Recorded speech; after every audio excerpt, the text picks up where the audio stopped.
না, সে কখন থেকে জাল ফেলছি, একটা মাছও উঠছে না। আমার কপালের মতো আমার জালটাও খালি। এত কপাল মন্দ কেন আমার? নদী রে, আমার একটু সহায় হ। ইরে হারুন, একা একা কি বলছিস? হ্যাঁ, কি আর বলবো গো কমল ভাই, সে কখন থেকে জালটা ফেলছি, জালে একটা মাছ উঠছে না। আমরা জেলে মানুষ, জালে মাছ না উঠলে সংসার চালাবো কি করে? অসুস্থ মেয়েটার জন্য ওষুধ কিনবো কি দিয়ে? হ্যাঁ রে হারুন, তোর অবস্থাটা আমি বুঝতে পারছি রে। এদিকে আমারও তেমন মাছ ওঠে না। ওই নদীর মাঝে গিয়ে মাছ ধরতে পারলে মনে হয় কটা মাছ পেলে পেতেও পারিস।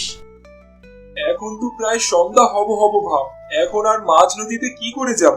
দেখি, যদি পারি কাল সকালে যাব। আচ্ছা হারুন, আমি তাহলে আজ আসি রে। আচ্ছা।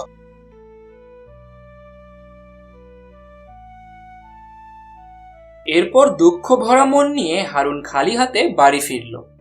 হারুনকে খালি হাতে বাড়ি ফিরতে দেখে তার বউ তার ওপর অনেক রেগে গেল। আজও তুমি খালি হাতে বাড়ি ফিরলে? তুমি আসলে কেমন মানুষ বলো তো? রোজ রোজ খালি হাতে বাড়ি ফিরতে তোমার একটুও লজ্জা করে না? কি করব বলো, সেই কখন থেকে আমি জাল ফেলছি, কিন্তু জালে একটা মাছও বাঁধেনি। তাহলে আমি করবোটা কি? তুমি কি করবে সেটা আমি কি করে বলবো? জালে মাছ না বাঁধলে অন্য কোনো কাজও তো খুঁজতে পারো নাকি? মেয়ের জন্য দরদ একবারে উতলে পড়ে। মেয়ের জন্য যে একটু খাবার নিয়ে আসতে হয়, ওষুধ আনতে হয়, সেটা কি বোঝো না তুমি? আমি তো আর অন্য কাজ করতে পারি না, তাহলে করবোটা কি আমি? কাজ না করতে পারলে নদীতে ডুব দিয়ে মরো কি? আর কি করতে বলবো তোমাকে? আমার আমার যে কিচ্ছু ভাল লাগছে না। কাল মাছ নদীতে মাছ ধরতে যাব। যদি কালো মাছ না পাই, তাহলে আমি আমি ওই নদীতেই ডুবে মরবো। কাল আমি ওই নদীতেই ডুবে মরবো।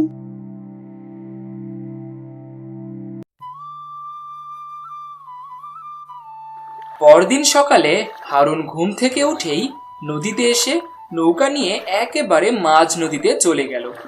মাঝ নদীতে গিয়ে হারুনের চোখ তো কপালে উঠল।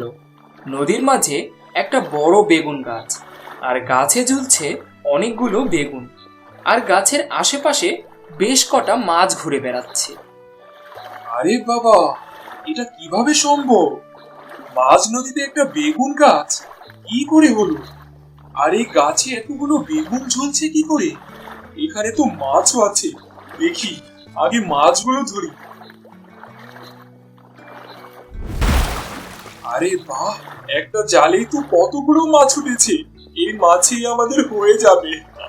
আর গাছ থেকে একটা বেগুন নিয়ে যাই, যে বড় বেগুন, একটাতেই আমাদের হয়ে যাবে।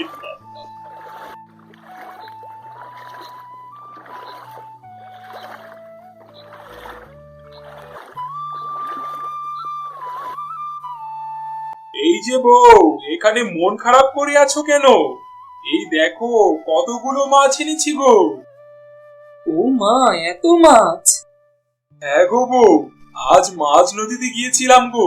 এই দেখো, সাথে করে একটা বড় বেগুনও নিয়ে এসেছি। ও মা, তাই তো। যাও গো, রান্না বসাও।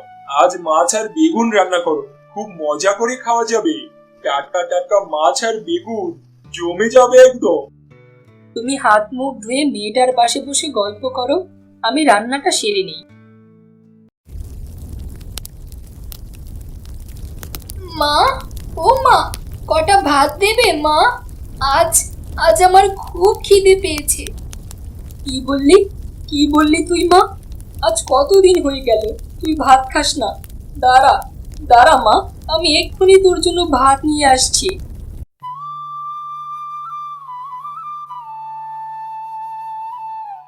খা মা, পেট ভরে খা।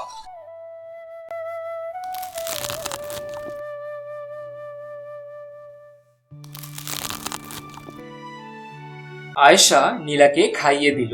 বেগুন দিয়ে নীলা সেদিন পেট ভরে ভাত খেলো। এত ভাত সে বেশ কয়েক মাস ধরেই খায় না। আর খাবো না মা, পেটটা যে ভরে গেছে মা। আচ্ছা মা, এবার একটু ঘুমা, দেখবি শরীরটা ভালো লাগবে। ওগো, ভাগ্যিস তুমি মাছ তরকারি এনেছিলে, মেয়েটা কতদিন পরে ভাত খেলো। আজ আমার খুব খুশি লাগছে বউ। মেয়েটা আজ কি না নিজে থেকে খাবার চেয়ে খেলো। পরদিন সকালে ঘটলো এক আজব ঘটনা।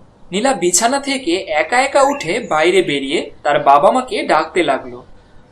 মা, ও মা, বাবা, কোথায় তোমরা? নীলা মা, তুই একা একা বাইরে বেরিয়েছিস?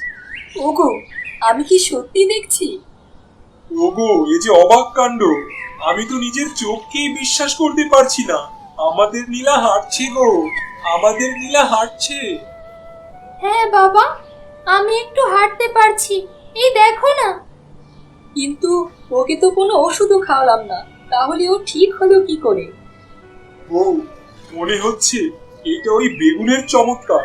ওই বেগুনেই হয়তো কিছু আছে, যার জন্য আমাদের মেয়ে এতটা সুস্থ হয়ে গেছে। ও, তাহলে কাল যেখান থেকে এনেছিলে আজও সেখান থেকে একটা বেগুন নিয়ে এসো। আরেকটা খেলেই হয়তো আমার মেয়েটা একেবারে সুস্থ হয়ে যাবে। তুমি ঠিকই বলেছো বউ, আমি এক্ষুনি যাই। আমি এক্ষুনি মাঝ নদীতে গিয়ে বেগুন আনবো। এরপর হারুন মাঝ নদীতে গিয়ে আরো একটি বেগুন নিয়ে আসে আর নীলাকে খাইয়ে দেয়। নীলা দেখতে দেখতে একেবারে সুস্থ হয়ে যায়। সে আগের মতো বাড়িতে দৌড়াদৌড়ি করতে লাগলো।